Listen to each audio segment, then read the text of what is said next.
Hi, ಇವತ್ತು ಬೋಧಿಸತ್ವನ ಇನ್ನೊಂದು ಕಥೆನ ಹೇಳ್ತಾ ಇದ್ದೀನಿ. ಆ ಕಥೆಯಲ್ಲಿ ಬೋಧಿಸತ್ವ ಒಂದು ಕರುವಿನ ಜನ್ಮ ತಾಳಿದ್ದ. ಕರು ಅಂತಂದರೆ ಗಂಡು ಕರು, ಎತ್ತಾಗುವಂಥದ್ದು. ಅಂಥ ಪುಟ್ಟ ಕರುವಿನ ಜನ್ಮ ತಾಳಿದ್ದ. ಅವನು ಒಬ್ಬ ದಾನಿಯ ಮನೆಯಲ್ಲಿ, ಅಂದರೆ ತುಂಬ ಹಸುಗಳನ್ನು ಸಾಕಿರ್ತಾರಲ್ಲ ಅವ್ರ ಮನೆಯಲ್ಲಿ ಹುಟ್ಟಿದ್ದ. ಆ ಮನೆಗೆ ಒಬ್ಬ ಬ್ರಾಹ್ಮಣ ಬಂದು ನನಗೊಂದು ಎತ್ತನ್ನೋ ಹಸುನೋ ಯಾವುದಾದ್ರೂ ದಾನ ಕೊಡಿ ಅಂತ ಕೇಳ್ಕೊತಾನೆ.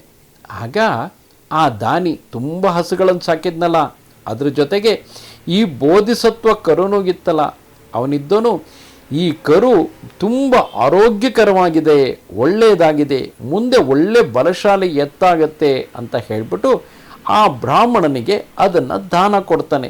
ಯಾವತ್ತೂ ದಾನ ಕೊಡಬೇಕಾದ್ರೆ ನಮ್ಮಲ್ಲಿ ಏನಿರುತ್ತೋ ಅದರಲ್ಲಿ ತುಂಬ ಒಳ್ಳೆಯದು ಯಾವುದೋ ಅದನ್ನೇ ಕೊಡಬೇಕಲ್ವಾ. ಆಗ ಆ ಬ್ರಾಹ್ಮಣನು ಆ ಬೋಧಿಸತ್ವ ಕರುನ ಮನೆಗೆ ಕರ್ಕೊಂಡು ಹೋಗಿ ಅದಕ್ಕೆ ಚೆನ್ನಾಗಿ ಅಕ್ಕಿ ಪಾಯಸ ಎಲ್ಲ ಮಾಡಿ ಹಾಕಿ ತುಂಬ ಪ್ರೀತಿಯಿಂದ ತನ್ನ ಮಗುನೇ ಅನ್ನೋ ಹಾಗೆ ಆ ಕರುನ ನೋಡ್ಕೋತಾ ಇರ್ತಾನೆ. ಆ ಕರುನು ಬೆಳೆದು ಬೆಳೆದು ನಿಧಾನವಾಗಿ ಒಳ್ಳೆ ಬಲಶಾಲಿ ಎತ್ತಾಗತ್ತೆ. ಅದಕ್ಕೆ ನಂದಿ ವಿಸಾಲ ಅಂತ ಹೆಸರಿಟ್ಟಿರ್ತಾನೆ. ಹೀಗಿರಬೇಕಾದ್ರೆ ಒಂದು ದಿವಸ ಆ ಎತ್ತು, ಈ ಬ್ರಾಹ್ಮಣ ಎಷ್ಟು ಕಷ್ಟಪಟ್ಟು ನನ್ನನ್ನು ಸಾಕಿ ದೊಡ್ಡವನನ್ನು ಮಾಡಿದ್ದಾನೆ, ಅವನಿಗೆ ನಾನು ಏನಾದರೂ ಸಹಾಯ ಮಾಡಬೇಕು ಅಂತ ಹೇಳಿ ಅದು ಹೇಳುತ್ತೆ, ನೀನು ಈ ಊರಲ್ಲೊಬ್ಬ ಶ್ರೇಷ್ಠಿಗಿದಾನಲ್ಲ, ತುಂಬ ಶ್ರೀಮಂತ, ಅವನ ಹತ್ರ ಹೋಗಿ ಒಂದು ಪಂದ್ಯ ಕಟ್ಟು, ನಾನು ಒಂದೇ ಸಲಕ್ಕೆ ಬೇಕಾದರೆ 100 ಗಾಡಿನೂ ಒಟ್ಟಿಗೆ ಎಳೆದು ಬಿಡ್ತೀನಿ ಅಂತ ಹೇಳುತ್ತೆ. ಬ್ರಾಹ್ಮಣನಿಗೆ ಅದ್ರ ಶಕ್ತಿ ಏನು ಅಂತ ಗೊತ್ತಿರುತ್ತೆ. ಹಾಗೆ ಅದು ಹೇಳುತ್ತಲ್ಲ, ಅದಕ್ಕೋಸ್ಕರ ಅವನೇನು ಮಾಡ್ತಾನೆ, ಅವನ ಸ್ನೇಹಿತ ಆ ಶ್ರೇಷ್ಠಿಯ ಹತ್ರ ಹೋಗಿ ಬೇರೆ ಬೇರೆ ಏನೋ ವಿಷಯಗಳು ಮಾತಾಡ್ತಾ ಇರ್ತಾರೆ. ಆ ಮಾತಿನ ಮಧ್ಯ ಈ ಊರಲ್ಲಿ ಅತ್ಯಂತ ಬಲಶಾಲಿ ಎತ್ತು ಯಾವುದು ಅಂತ ವಿಷಯ ಬರುತ್ತೆ. ಆ ಶ್ರೇಷ್ಠಿನೂ ಹೇಳ್ತಾನೆ, ನನ್ನ ಹತ್ರ ಒಂದು ಎತ್ತಿದೆ, ಆ ಎತ್ತಿಗೆ 10 ಬಂಡಿನ ಒಂದರಿಂದ ಒಂದು ಕಟ್ಟಿ ಅದರ ತುದಿಗೆ ಆ ಎತ್ತನ್ನು ಕಟ್ಟಿದರೆ 10 ಬಂಡಿ ಬೇಕಾದರೂ ಅದು ಎಳೆದು ಬಿಡುತ್ತೆ ಒಂದೇ ಸಲಕ್ಕೆ, ಅಷ್ಟು ಬಲಶಾಲಿ ಅದು ಅಂತ. ಆಗ ಈ ಬ್ರಾಹ್ಮಣ ಹೇಳ್ತಾನೆ, ಅಯ್ಯೋ ಅದೇನು, ನನ್ನ ಹತ್ರ ಒಂದು ಎತ್ತಿದೆ ನಂದಿ ವಿಸಾಲ ಅಂತ, ಆ ಎತ್ತು ಒಂದೇ ಸಲಕ್ಕೆ 100 ಬಂಡಿ 500 ಬಂಡಿ ಬೇಕಾದರೂ ಒಂದೇ ಸಲಕ್ಕೆ ಎಳೆದು ಬಿಡುತ್ತೆ, 100 ಬಂಡಿ ಬೇಕಾದರೂ ಎಳೆಯುತ್ತೆ ಅಂತ ಹೇಳ್ತಾನೆ. 100 ಬಂಡಿ ಎಳೆಯುತ್ತಾ, ಅದೇಕೆ ಸಾಧ್ಯ ಅಂತ ಹೇಳಿ ಇಬ್ಬರು, ಹಾಗಿದ್ರೆ ಒಂದು ಪಂದ್ಯ ಕಟ್ಟೋಣ, ನಿನ್ನ ಎತ್ತು ಏನಾದರೂ 100 ಬಂಡಿ ಎಳೆದಿದ್ದೇ ಆದರೆ ನಾನು ನಿನಗೆ 1,000 ವರಹ ಕೊಡ್ತೀನಿ, ಇಲ್ಲದೆ ಹೋದರೆ ನೀನು ಕೊಡಬೇಕು ಆ ಎತ್ತು ಎಳೆಯೋಕ್ಕಾಗದೇ ಇದ್ರೆ ಅಂತ ಹೇಳ್ತಾನೆ. ಸರಿ, ಆ ಶ್ರೇಷ್ಠಿ ಹತ್ರ 100 ಬಂಡಿಗಳಿರುತ್ತಲ್ಲ, ಆ 100 ಬಂಡಿಗಳ ಮೇಲೆ ಕಲ್ಲು ಮಣ್ಣು ಅದೇ ಕಟ್ಟಡದ ಸಾಮಗ್ರಿಗಳೆಲ್ಲ ಇರುತ್ತಲ್ಲ ಅದನ್ನೆಲ್ಲ ತುಂಬಿಸಿ ಆ 100 ಬಂಡಿನೂ ಒಂದ್ರ ಹಿಂದೆ ಒಂದು ಎಲ್ಲ ಕಟ್ಟಿ ಅದರ ತುದಿಗೆ ಬೋಧಿಸತ್ವನ್ನು ಕಟ್ತಾರೆ, ಆ ನಂದಿ ವಿಸಾಲ ಅನ್ನೋ ಎತ್ತನ್ನು ಕಟ್ತಾರೆ. ಈಗ ಆ ಬ್ರಾಹ್ಮಣ ಆ ಎತ್ತನ್ನು ಮುಂದಕ್ಕೆ ಹೊರಡಿಸ್ಬೇಕಲ್ವಾ, ಅವನು ಆ ಎತ್ತನ್ನು ಮುಂದ್ಗಡೆ ಇದ್ದಿದ್ದ ಬಂಡಿ ಕಟ್ತಾನೆ, ಆ ನಂದಿ ವಿಸಾಲ ಬೋಧಿಸತ್ವನನ್ನು. ಆದರೆ ಹೊರಡಿಸ್ಬೇಕಾದ್ರೆ ಅವನು ಬಾಯಿ ತುಂಬ ಕೆಟ್ಟದು. ಆ ಬ್ರಾಹ್ಮಣ ಯಾರು ಎದುರು ಸಿಕ್ಕರು ಎಲ್ರಿಗೂ ಬೈತಾನೇ ಇರ್ತಾನೆ, ಕೆಟ್ಟ ಮಾತುಗಳನ್ನು ಆಡ್ತಿರ್ತಾನೆ. ಅದು ಅವನಿಗೆ ಸ್ವಭಾವ ಆಗ್ಬಿಟ್ಟಿರುತ್ತೆ. ಅವನೇನು ಮಾಡ್ತಾನೆ ಗೊತ್ತಾ, ಆ ಎತ್ತಿತ್ತಲ್ಲ ನಂದಿ ವಿಸಾಲ, ಅದಕ್ಕೆ ಬೆನ್ನ ಮೇಲೆ ಗುದ್ದುತ್ತಾ, ಹೊರಡೋ ದುಷ್ಟಗ್ರಹ ಮುಂದಕ್ಕೆ ಹೋಗೋ ಅಂತಾನೆ. ಹೇಗಾದರೂ ಮಾಡಿ ಅದನ್ನು ಓಡಿಸ್ಬೇಕು, ಹಂಗೆ ಓಡಿಸಿದಾಗ ತನಗೆ 1000 ವರಹ ಬರುತ್ತೆ ಅಂತ.